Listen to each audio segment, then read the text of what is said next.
Countdown. Hold on. Hi, how are you?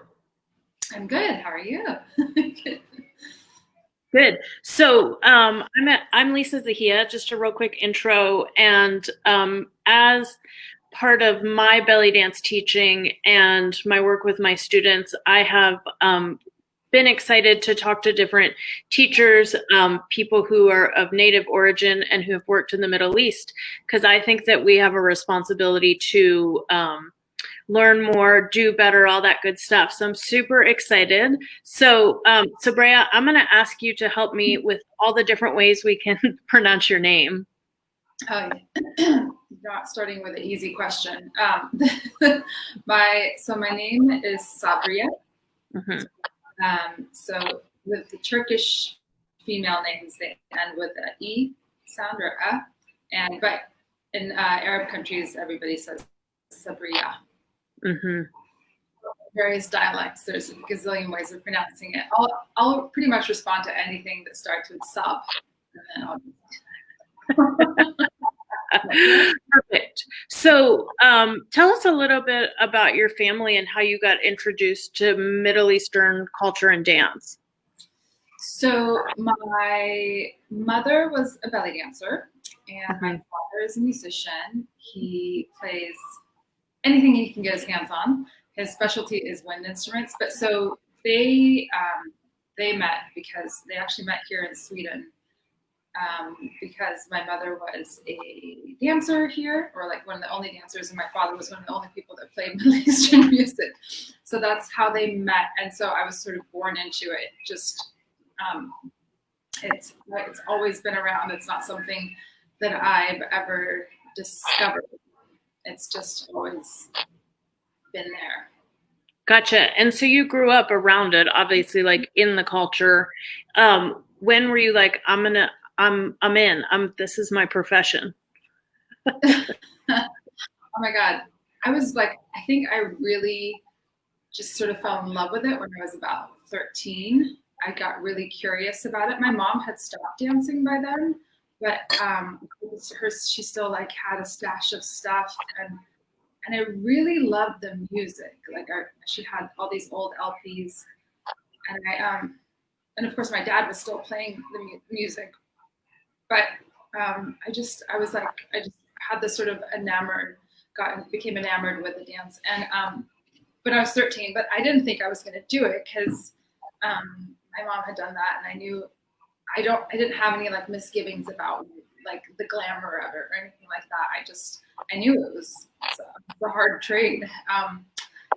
But then when I finished college, I had been studying with Zahiya for a long time, for a few years at least, and I figured if I'm ever going to do this professionally, I'll do it now. And I thought I would do it for a year. Just, just dabble a little bit. So just a year or so. Right. This is going to be a long question, but or probably a long answer, but it can take us into what I really wanted to talk about. When did you move to the Middle East for the first time to work, and how did that happen? So I came to the Middle East for the first time in 2005. I had gotten in touch with some old students of my mother in Sweden, a woman named Samasam of Cairo. And she had given me, and also there's actually a Lebanese woman here in Sweden called Sylvia. And they knew of this agent in Lebanon, Toros, Saranosia. And so I'm going to like reveal my age, but I sent them a VHS. Like that's also like DVDs were around, but Middle East was just like not super high tech. I sent a VHS and 8x10 glossy pictures, like printed out. And it was kind of even hard to do here in Sweden. Like, where do I print pictures? Right. And then I had to send them. I sent them to the place, the office in Lebanon, and then I went to visit my grandmother in Turkey. And when I was there, I got an email back saying, "Oh, we'd like to meet you." can you come to Lebanon? And I thought, well, I'm as close to Lebanon as I'm ever going to get. So sure. But, and I called them up. I said, but I figured out where I was going to stay and all these things. And then finally, yeah, this is turning into a longer answer than necessary, but it was like really precarious time because Hariri had just been assassinated, and so I flew down to Beirut. Long story short, I was picked up by some strange person at the airport. The agent said that he was going to come meet me, and then this driver showed up. He's like, "Oh, he was busy, so he sent me." And I'm like, he literally had a sign with my name on it, but it was written on a piece of lined paper. With a highlighter pen, so I could like barely see it. It was not like a professional vibe at all. And I was like, oh, and then we got onto the freeway, and because of the recent bombings, that it was just empty.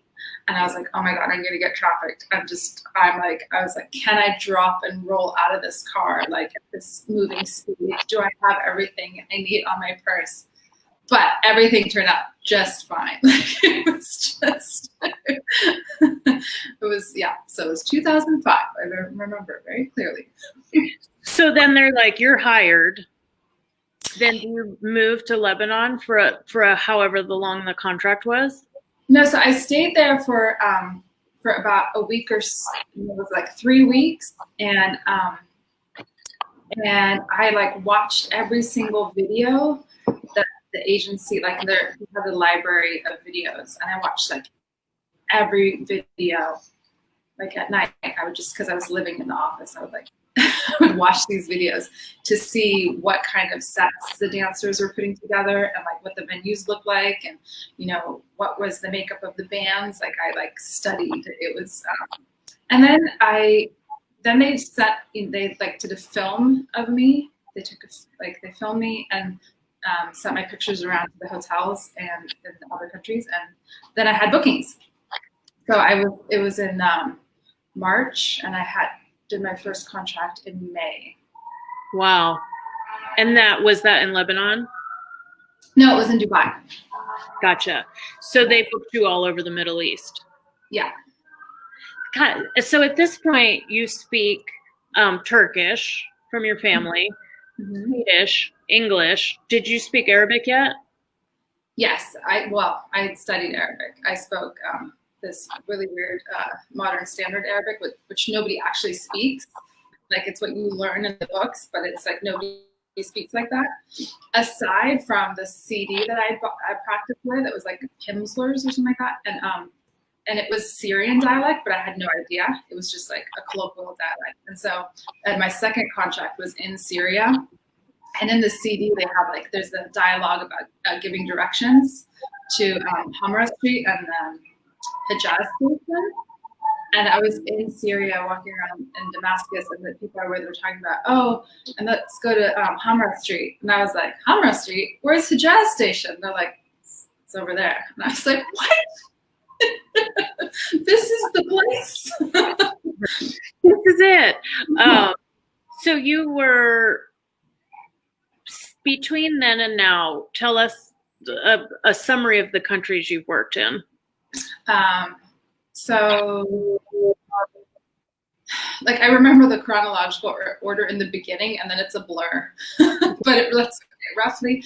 So I started in Dubai, then I went to Syria. I was in the Emirates a lot. Emirates was kind of like a hub, whether it was Dubai or Abu Dhabi. There's even I even worked in another emirate called Ras Al Khaimah, which nobody knows about, but it's Northern Emirate, and in Bahrain. Early on, I worked in Bahrain, and then I spent a lot of time in Tunisia and Tunis. So it accumulated over the years. I probably spent over 2 years there, but only 2 years at a time. I worked in Morocco once. I worked in Iraq for just New Year's Eve. Wow. And I feel like I worked in Egypt. I was waiting. I was like, missing. Yeah. So that's it. I think that points to something really important, because I know we had discussed the the point of this is to give people a sense of what it's like to work in the Middle East. And there's a lot of misnomers, stereotypes, but also like you're just pointing out, like the Middle East is a large and diverse place. Huge. And it's so funny because like Morocco, when you're in Morocco, you don't really think about it, but it's so like Arabian, that like the way it looks, and people are speaking Arabic and a lot of French, but you're technically like west of most of Europe. It's just like a very bizarre thought, and yeah, it's a huge region, and they're really different in a lot of ways, but it's also fascinating that culturally, like with the music that belly dancers dance to, like that era and genre of music is like pan-Arab, like from Morocco to all the way over to Iraq, and like everything in between. People love, they still have that in common, and so it's really fascinating, I think. Yeah, that's cool. So you get a contract. How does it typically work? Like you get there, there's a band. How do you communicate with them? There's a big difference from the first time and like by the end. And now I should say it's different too. Like if somebody were to start working there this year, well, this year is a little special, but it's changed. So, but between, from 2005 until about 2015, I would show up, and often I would show up like the same day I was supposed to start dancing. Like we would go back to back to back. Like it was like a domino effect. Everybody in the agency was like rotating. And so I would show up and, like early or afternoon, rehearse with the band. And you get like an hour or so, if that, to rehearse with the band. And then, you agree what songs you're going to do, at least for the first night. And then you got to discuss just some general repertoire, like I like this song, that song, that song. And you agree loosely with the drummer that, okay, we're going to do a drum solo or not. It's like that. And then you just get used to it. I remember the first place that I danced at, that place in Dubai, like I was like petrified after the first rehearsal, because it was really intimidating, and the band was really good. And then like by the last time, or not the last time, but like the third time I was there, I was like, okay guys, let's rehearse. And they're like, rehearse? Sit down, have a cookie and drink some coffee, and we'll shoot the shit and then see you tonight. I was like, okay. Right. They're like, it's fine. Yeah. Like, you rehearse? No, we're not going to rehearse with you anymore. We're done. Right. But sometimes you want to rehearse. You're like, no, but I want to do this new song. Right. So this is, do you have a favorite place that you've performed, or a favorite country that you just really love? It's funny. A lot of people ask me that, and it's impossible to say, because every country has like its positive sides and then drawbacks.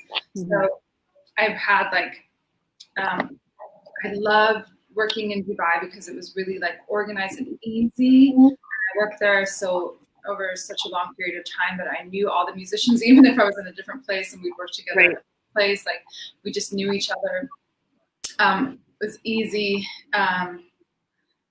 But then when I worked in Cairo in 2010, I had a huge band, which is just really like invigorating, like that type of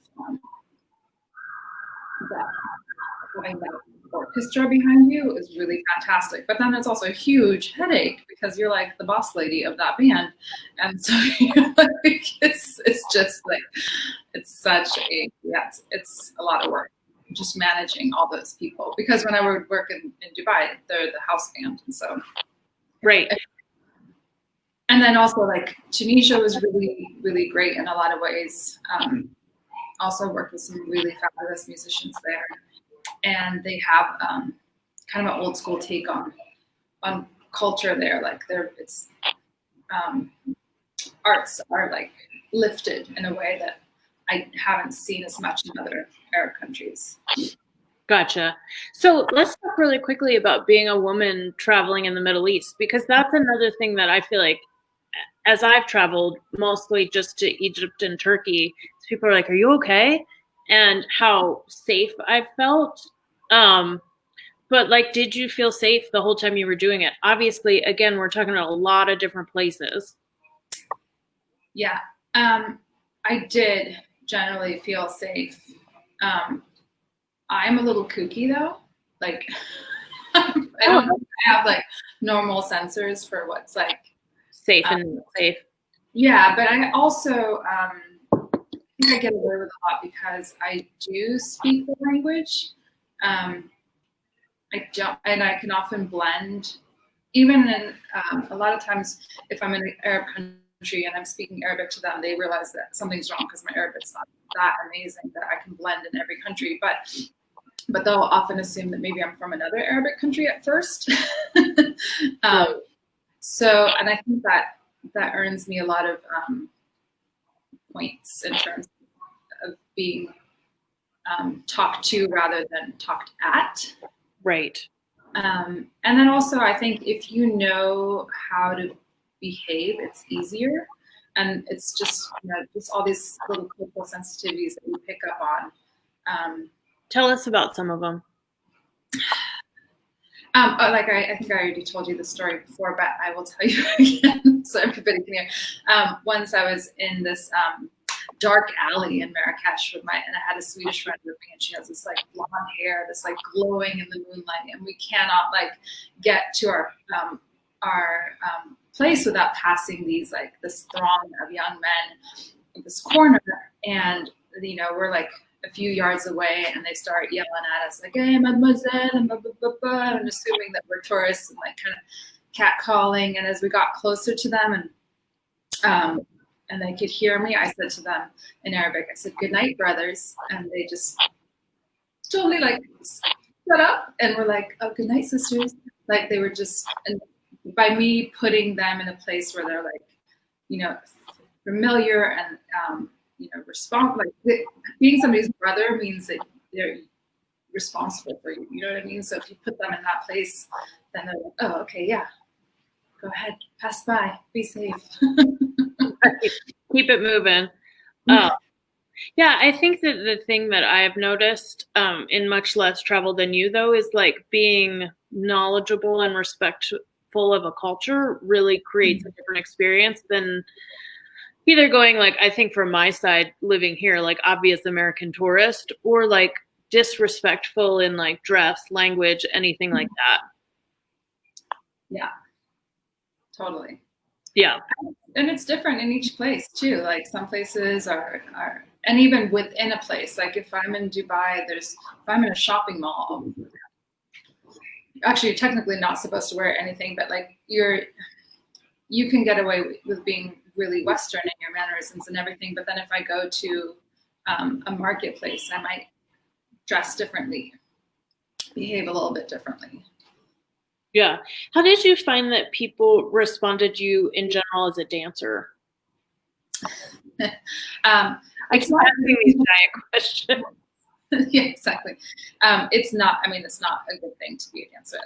It's just not a respectable thing. But I think a lot of times people were conflicted because they looked at me and they thought, "You seem like a nice girl," and I'd be like, "Yeah, but I'm a dancer." And then they'd be like, "Oh, but why do you do that?" And I'm like, "Because I like it." So a lot of times if I wouldn't tell people, like I'm not going to tell your average cab driver that I'm a dancer. I'm not, or even sometimes like if I was on an airplane and somebody'd be like, "Oh, what are you coming here to do?" And I'd be like, I always say I'm a consultant because nobody wants to hear about that. Right. And yeah, so a lot of times I didn't tell people. And then I think though the first time I remember being kind of like really affected by it was that first contract that I did in Dubai, and somebody like called my room and tried to talk to me and kind of like ask me out, and I was just like, what did they think of me? And I actually am considering that I kind of knew that was going to happen. I knew that there was a chance that I knew that's how people looked at dancers. I mean, I come from a Middle Eastern family. I know that that's what that means. But still, I felt like it's different to have it sort of thrown in your face than know that it's out there. But when people like, but I am a nice girl. Can you see that I'm a nice girl? They're like, you're a dancer. Yeah, it's interesting to well, I would say two things. One, it's interesting to still realize that it feels personal. Like I've had people say to me, "Why are you dancing? You went to college." Exactly. I've had that said to me a lot. Yeah. And people have been like, you're crazy. Like you went to college and you chose to do this. Like what's wrong with you? Right. And sort of like in part of been showing up and respect in those countries is understanding that, but also realizing I've heard that criticized by people here, but I'm like, that happens in the Western world. Oh, totally. It does. I had somebody say to me the other day, like, I was surprised you were smart when I heard you speak because I knew what you did for a living. Yeah. Thanks. Well, and also, I mean, what I try to comfort myself with is it's just their notion of what being a dancer is. That's incorrect. But I also, one thing that I think that I would like to highlight is that even though I come from the culture and even though I'm really grown up with it, I also have an out that a lot of native dancers in the countries of origins don't have. I mean, I really get to pick and choose. So, like, I worked with some singers, and I knew some dancers that were Lebanese dancers, and they were really torn between pursuing their artistic career, but then also trying to juggle what would that mean for their future prospects. What married, which is a real thing, oh, but then I'll never be accepted by any in-laws, or it's sort of like a lottery. Like if I make it, I'll be okay because I'll be financially secure for a while at least, but if not, I've just sort of gambled on this, placed my bet on the art. And I've always been able to be like, well, I can leave if I needed to. I mean, have a privilege. Yeah, and we have the privilege of just switching and doing something else. Mm-hmm. So you were working in Egypt. Speaking of the privilege of being able to leave during when the revolution happened. Mm-hmm. What was that like? It was wild. It was just nobody saw it coming. Right. I didn't see it coming. And even though it had kicked off in Tunisia the weeks before, I was like, yeah, but I know Tunisia. Tunisia is a small country. I was surprised it happened in Tunisia, actually. I was like, but Tunisia's small. They can do something like that. Egypt is just too big. It would just all go to we'd all go to hell if that happened here. And then it did. And you were actively working when it started as a dancer. Yeah, it was, and literally technically they say it started on Tuesday, but it kicked off on Friday, and Thursday night I was working at Samirami's, which is on the square where everything was happening, but it wasn't it didn't happen until Friday early morning or Friday morning, that the protest. So I was there Thursday night before. And it was, and then I managed to leave. I as a working dancer, I normally wouldn't have your passport with you at that time. It's a little different now, but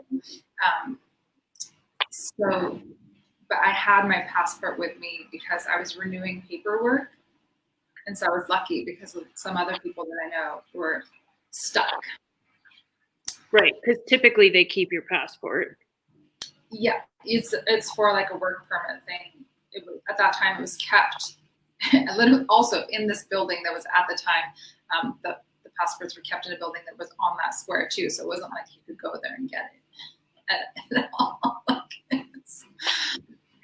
Oh, yeah, that's a big one. So let's go into some of the things that you want you see Western dancers saying or doing that you've had opposite experiences with, or you'd like people to know more about? Oh my God. Well, first of all, I think there's a huge dichotomy between like the belly dance industry outside of the Middle East and then what's happening at places where belly dance is performed in the Middle East. Like, Okay. and every year it gets more and more extreme. At first, it was sort of like festivals, and just even the way that people dance and perform at festivals is not what you see on a stage. Sometimes, like a lot of times, I find that it's there's like this sort of like theatricalness to it. Like, but you have like your 3 to 5 minutes, and you have to give it your all. Like you have to, and in a performance, you have to pace yourself for like an hour. So it's totally different. And also because it's a sort of festival setting, it's the performance is geared to like impress. And when you're when you're performing, I believe your goal should be to move your audience, not impress them with what you can do. And you're also a medium for the music to be expressed. And I don't see that. And then now with like social media videos and clips and TikTok, it's just like it's even worse because it's like this. It's sort of like you're assaulted with somebody like showing off a move, but that to me is not like an artistic performance. Right. Well, I think it is like, what's the intention behind it? Is it showing off, or is it like creating a space for the audience? And I love what you said about like it being, I've thought about that a lot as like, is this a visual representation of the music? Or is it like bam, bam, bam? Yeah. There's a place for that, but yeah, I think that that's really important. So if I'm an American belly dance student, what can I do to change that? What can I do to understand what it's like in the Middle East?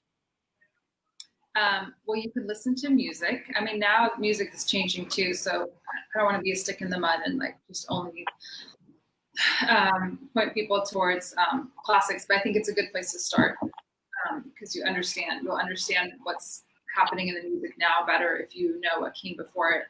And I think it's a good idea to travel. I mean, maybe not right now, but I think it's a great idea to travel to the Middle East. And that's actually why I started doing tours that were geared towards just to actually going out to clubs and not to festivals and not focus on touristic things. I think it's great that people should and can do that as well, but just to see a tour that was really like focused on, we're going to go to all sorts of different nightclubs and see all sorts of different shows,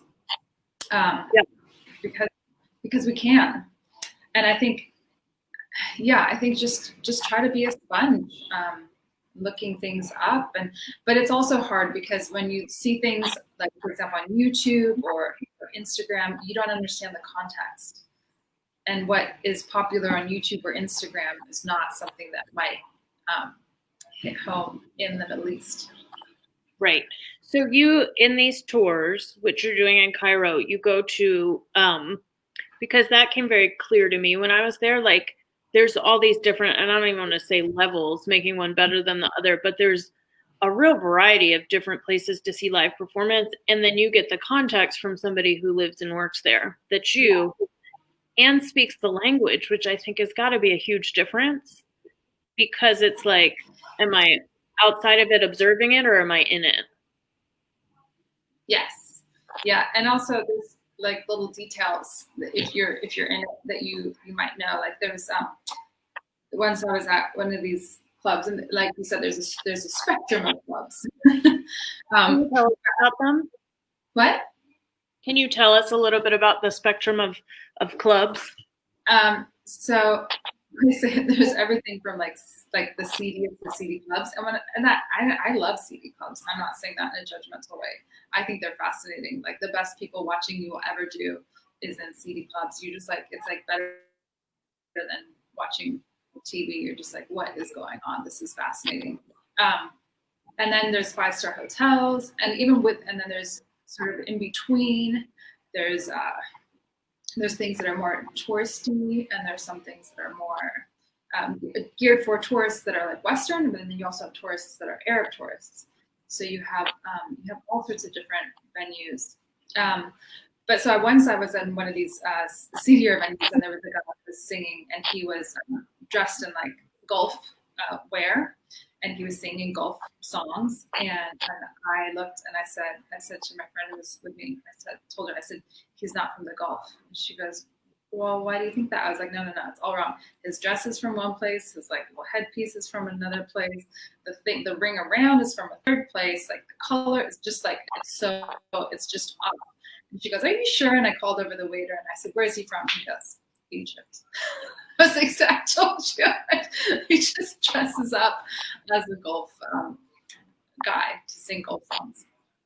And I think that that's important, because as belly dancers, like learning that, obviously, like many things, we can screw it up and keep learning, but ask questions, because we can look like that, where people are like, what is she doing?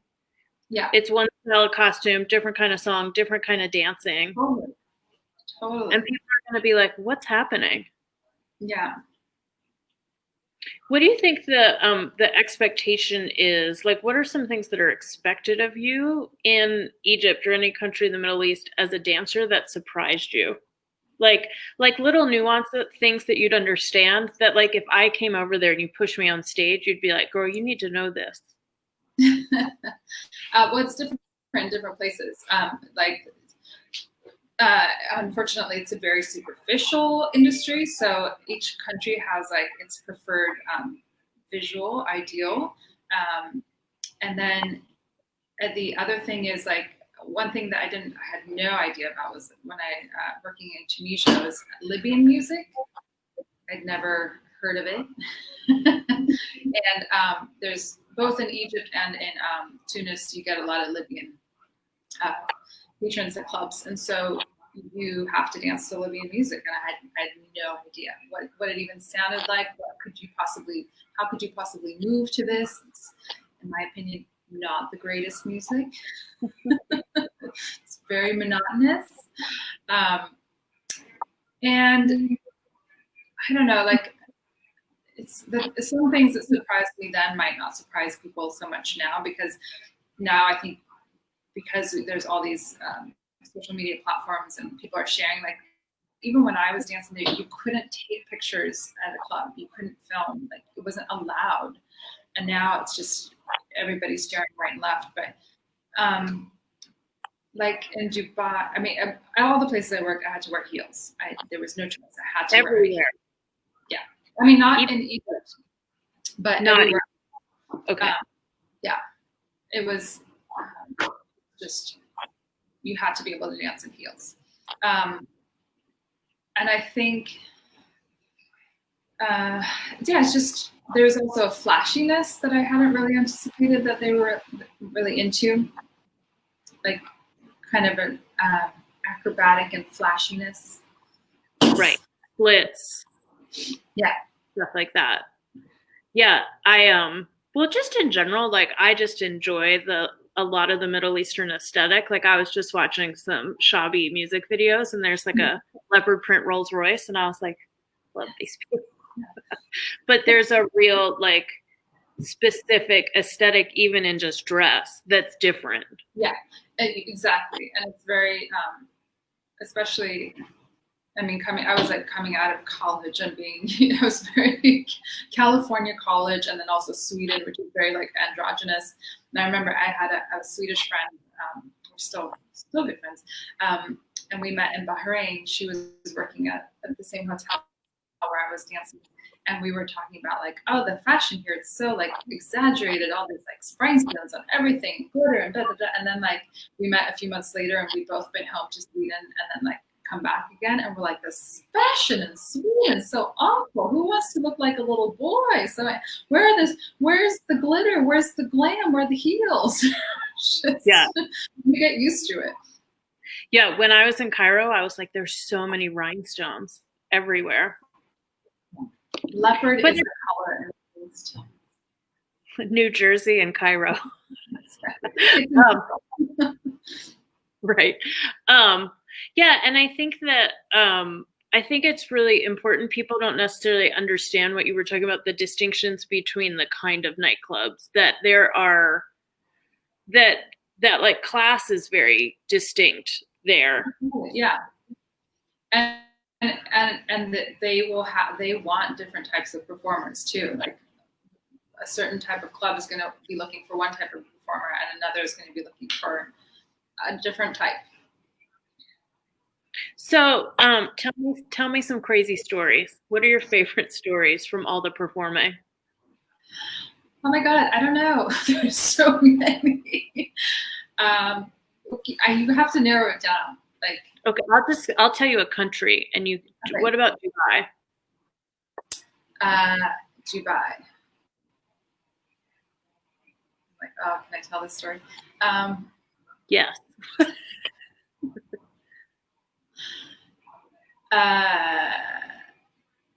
No, I can't. Okay. I like the self-editing face. No, gotcha. No, I cannot. Yeah, but I will say, speaking of that, sort of going back to speaking about being a medium for the music and sort of moving the audience, you never know where that type of thing is going to happen. I remember I was working at a club in Dubai that I wasn't particularly fond of. Like I didn't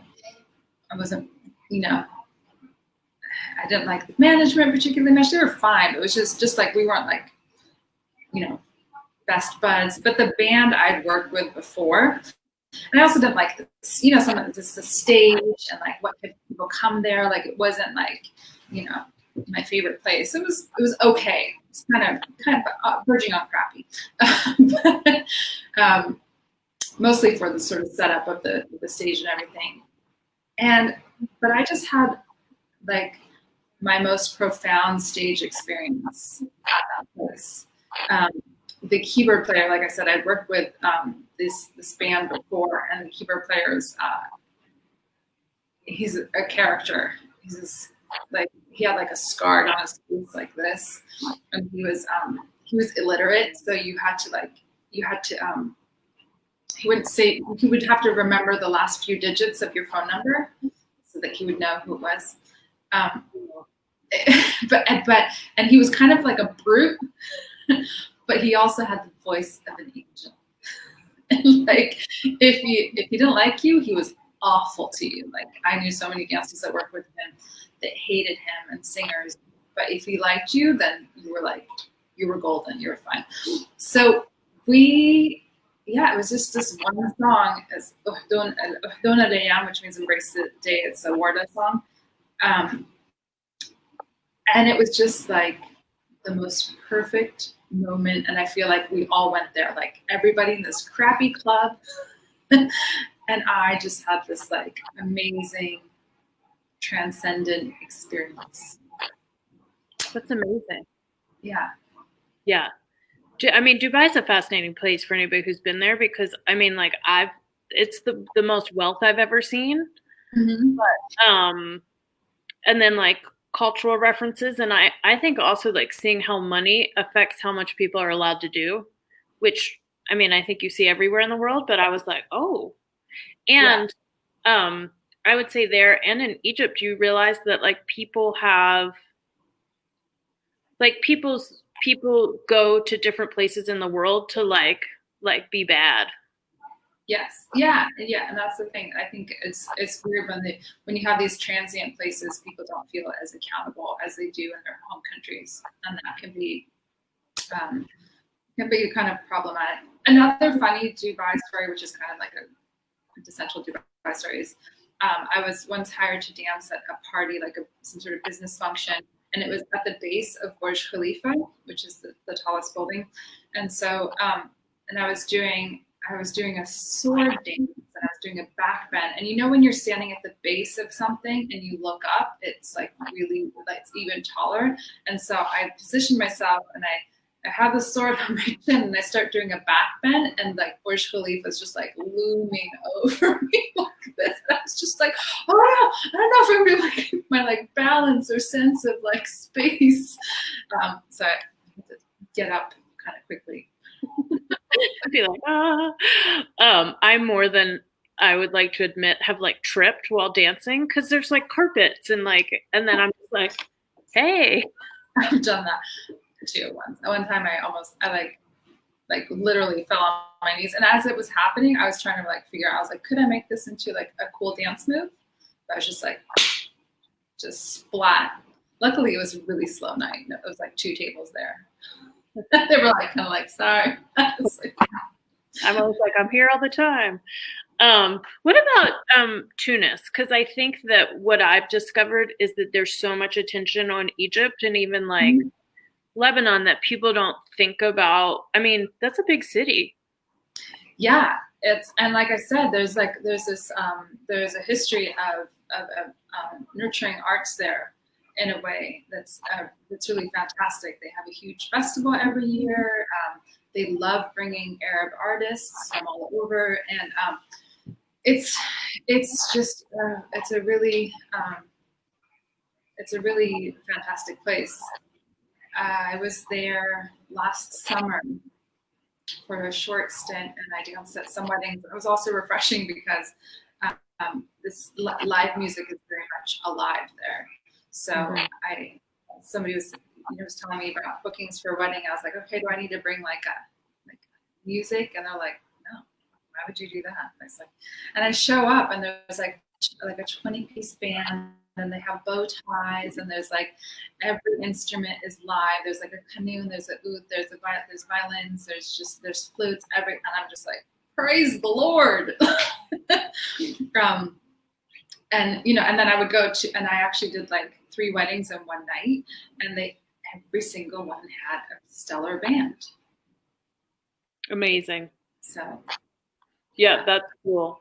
I think that, and that it's interesting. I'm just going back to the Libyan music because it's the idea that we have to pay attention to like culture and politics because there's like a gaping hole in that.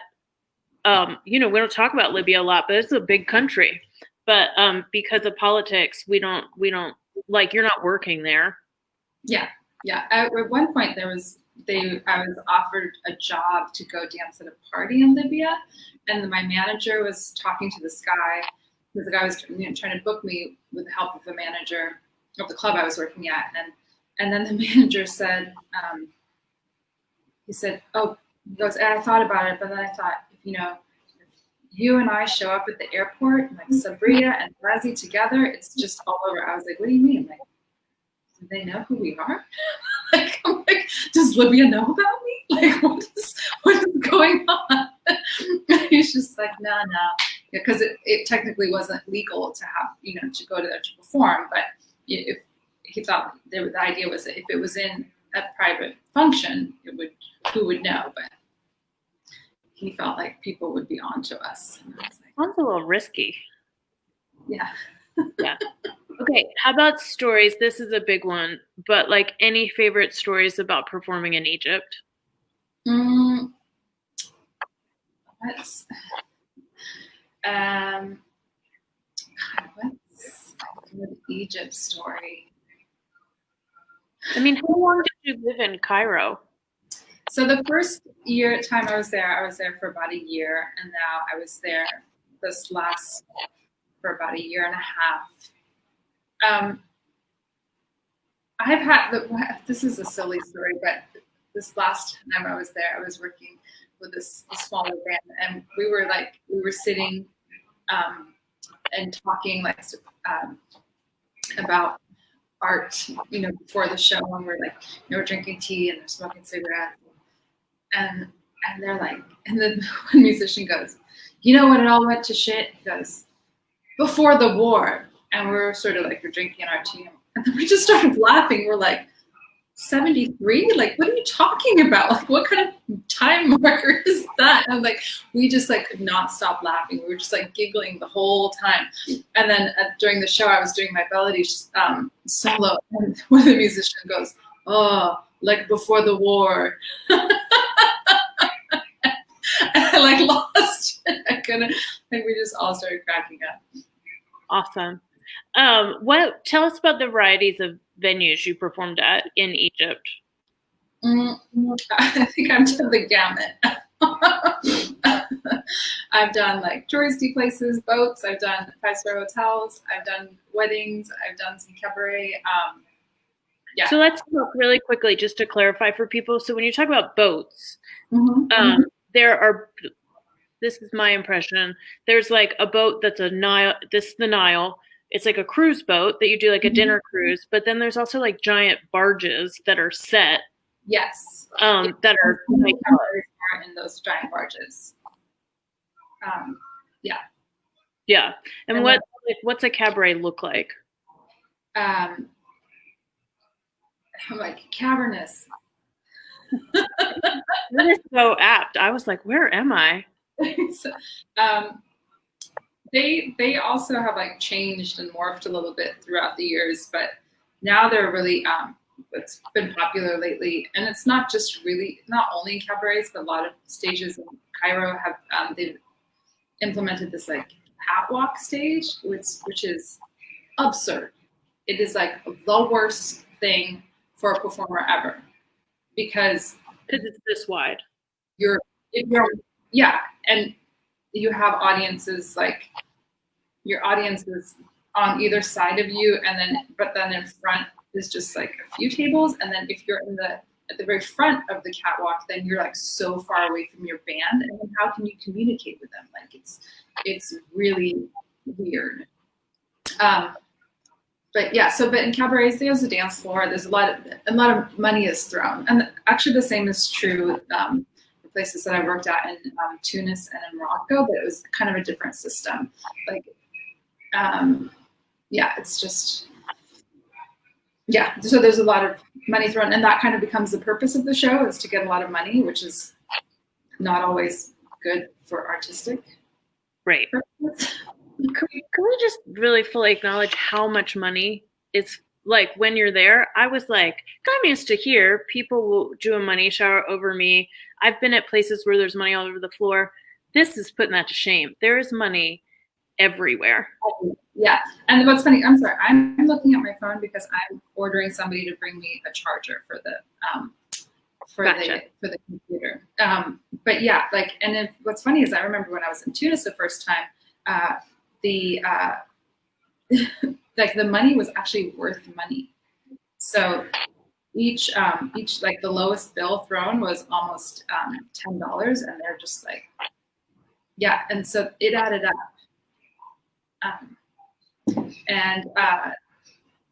So like that's like the most money I've ever made with tips. But then in Cairo, like the money's worth nothing, so it's like, but there's just so much of it. Right. Yeah. So just to paint people the picture, like when I was in Cairo and it was the catwalk style, you're at your table and with a shisha, food, tea, and then they will bring you order money, and then there's like a giant pile of it. But at first I was like, oh my God, there's so much money. And then I was like, wait, I was figuring out the exchange, that there are bills that are worth not a lot of money. So like for a couple $100, I could get a giant pile of money and then just start. Yeah. And it can be fun, but then it's also like they're just like, I'm always impressed with the boys that are like sweeping it up and like literally packing it sometimes into garbage cans, because there's just like, not cans, but like garbage bags, like those black garbage bags. Mm-hmm. They're just like, they're like able to like sweep, and then they go like this.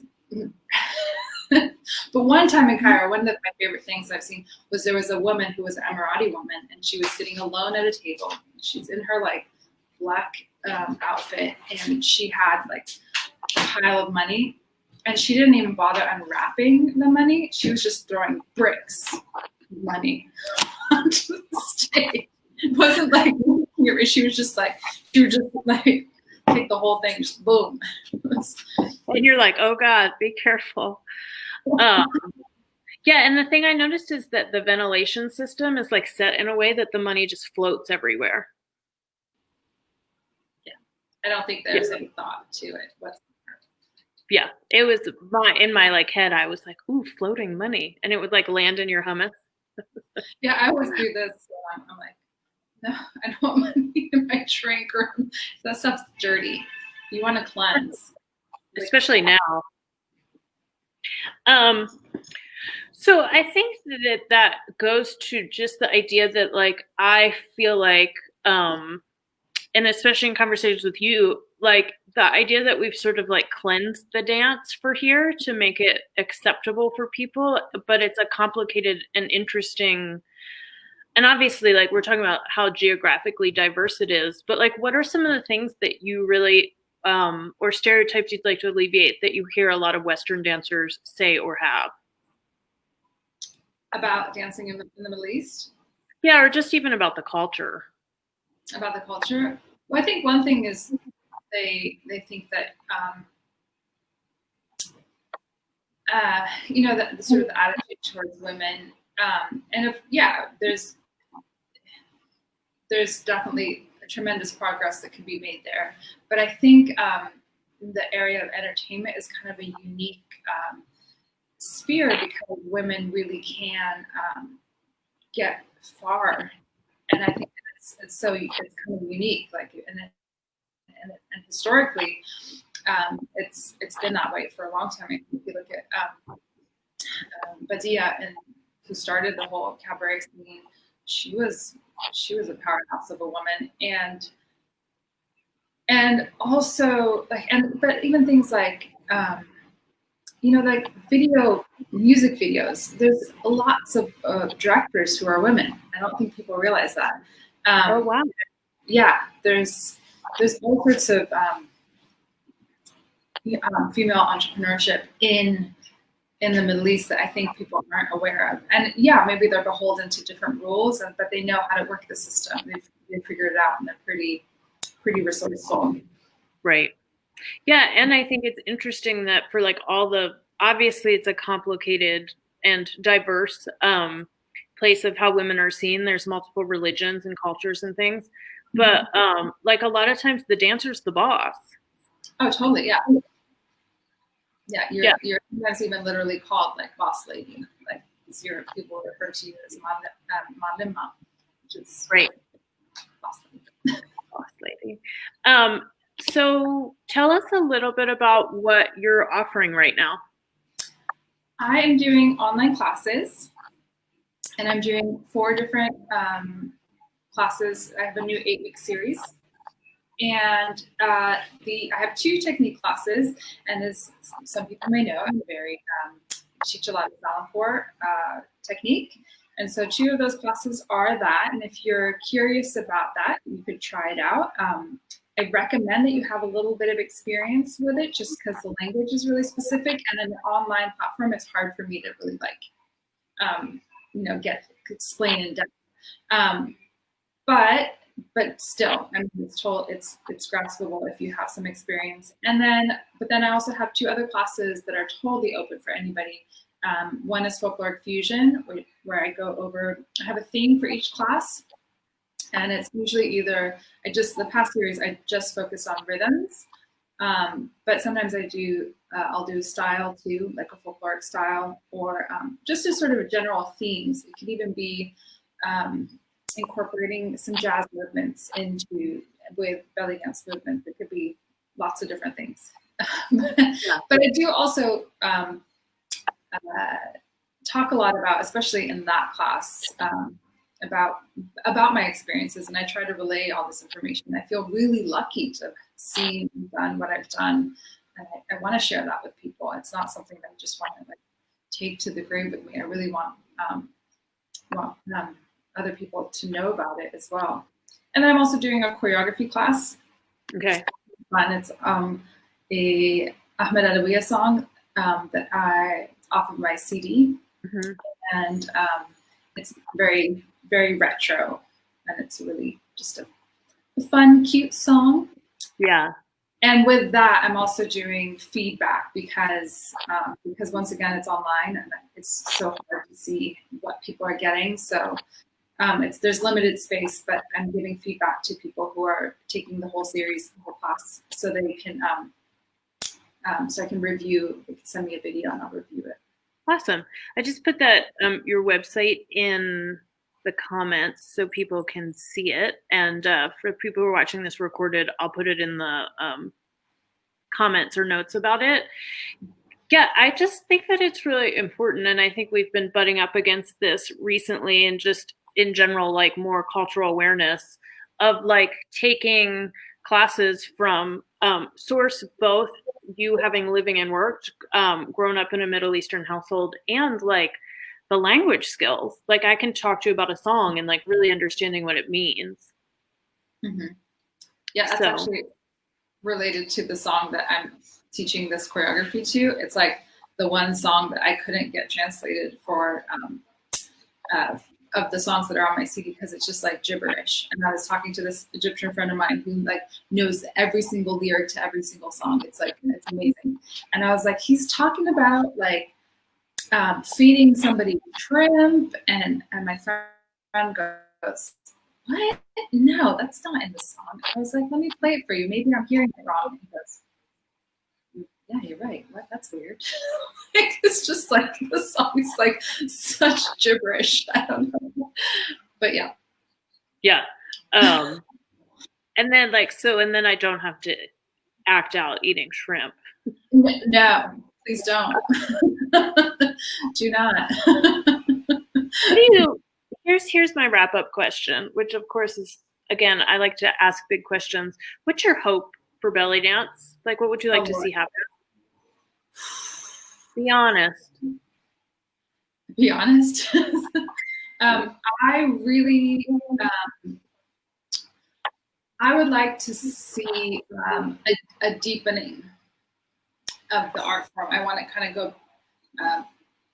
It's been around for so very long, but even if you look at the belly dance that's been around for like the last 100 years, so if you think of like the birth of the cabaret and the sort of the stage art that has developed in the last century, if now that we've had that for a year, like I really wish that people would really be knowledgeable about it and bring that into their performance. And I would like to see well-rounded performances, and with the intention of expressing the music and emotions, and not like emotions, but true, honest feeling. I'm so sick of this sort of like TikTok belly dancing. Like I don't, it gives me nothing. It doesn't give anything to the art. Yeah, I think maybe it's a good way for people to be introduced to it, but I think it would be so nice if people would just would deepen their knowledge of the dance. Awesome. I love that. Thank you. What an Thank you. I could do this again for another 4 hours, but I was like, we're hitting an hour. Awesome. I put your link in the comments so people can find out. And you also do private coaching, right? Yes, I do. Awesome. So we'll put this up. I'm going to download the video and put it on YouTube. And then you're amazing. Thank you so much for your time. Thank you. Thank you. You're welcome.